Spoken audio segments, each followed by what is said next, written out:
इस वीडियो को देखने के बाद इस उपाय को समझने के लिए आपको किसी और वीडियो को देखने की जरूरत नहीं पड़ेगी।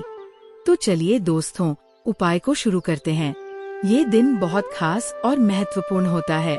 बड़े बड़े पूजा पाठ और अनुष्ठानों से जो मनोकामनाएं पूरी नहीं होती हैं, वे चैत्र नवरात्रि की अष्टमी के दिन पूरी हो जाती है। बहुत सारे लोगों ने इस उपाय को किया है और उन्हें इसका फल जरूर मिला है। अगर आप भी इस उपाय को चैत्र नवरात्रि की अष्टमी के दिन करना चाहते हैं, तो पहले इसे अच्छे से समझें और उसके बाद करें। इस उपाय को करने से आपके घर की किसी भी प्रकार की दुख और समस्याएं दूर हो सकती है। चाहे आपको समस्या का कारण पता हो या ना हो, जैसे पितृदोष, मंगल दोष या अन्य कोई दोष। इस उपाय को करने के लिए दोष का पता लगाने की जरूरत नहीं है। इस दिन 5 कनीर के फूल वाला उपाय जरूर करें। सबसे पहले इस उपाय को किस समय करना है, ये समझना जरूरी है। ये उपाय मुख्य रूप से सुबह के समय किया जाता है।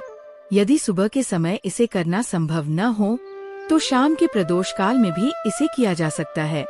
प्रदोष काल का समय शाम 6 बजे से 7 बजे तक होता है। इस समय के दौरान उपाय करने से भी आपको इसका फल जरूर मिलेगा। ये उपाय वे सभी लोग कर सकते हैं जिनकी मनोकामनाएं हैं या जिनके जीवन में दुख और परेशानियां हैं। विशेष रूप से घर की माताएं और बहनें इसे कर सकती हैं, क्योंकि जब घर की लक्ष्मी यानी माताएं और बहनें ये उपाय करती हैं, तो इसका फल बहुत जल्दी और बड़ा मिलता है। चाहे वो कोई भी व्यक्ति हो, बड़ा, छोटा या बच्चा, ये उपाय कर सकता है। अगर आप नौकरी या अन्य कार्यों में व्यस्त रहते हैं और समय पर ये उपाय नहीं कर पाते हैं, तो शाम के समय इसे जरूर करने की कोशिश करें।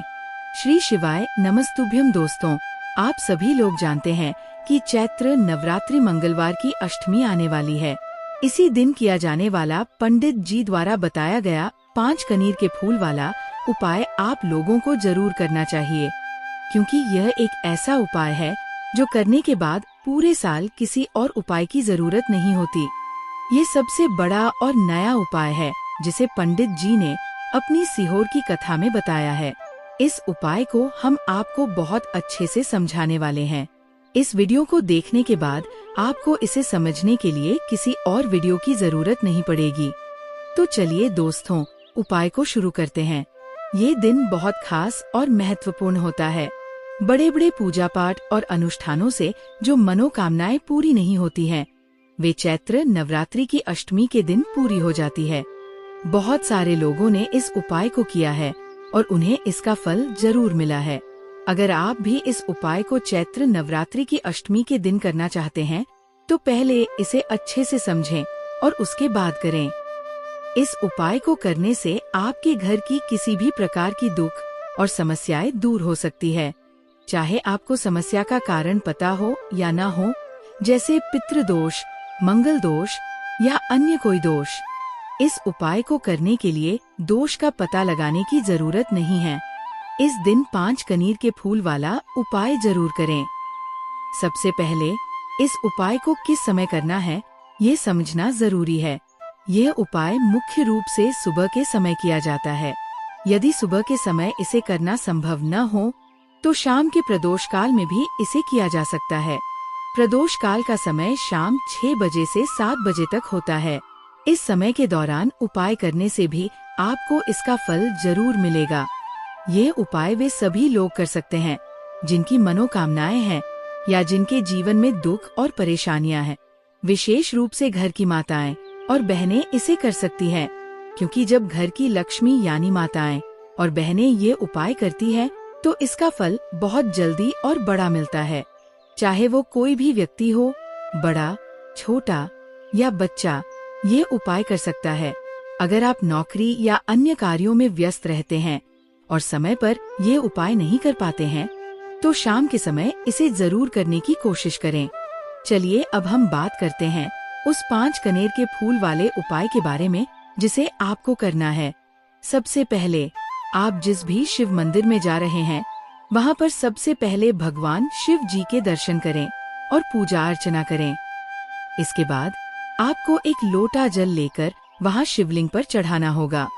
इसके अलावा जो भी पूजा सामग्री है जैसे फूल, धतूरा, गुलाल और दीपक, वह भी चढ़ाएं। अब आपके पास 5 कनेर के फूल है।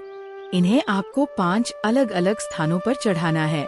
पहला कनेर का फूल आपको शिवलिंग के पास गणेश जी के स्थान पर चढ़ाना होगा, जो जलाधारी के दाहिने हाथ की ओर होता है।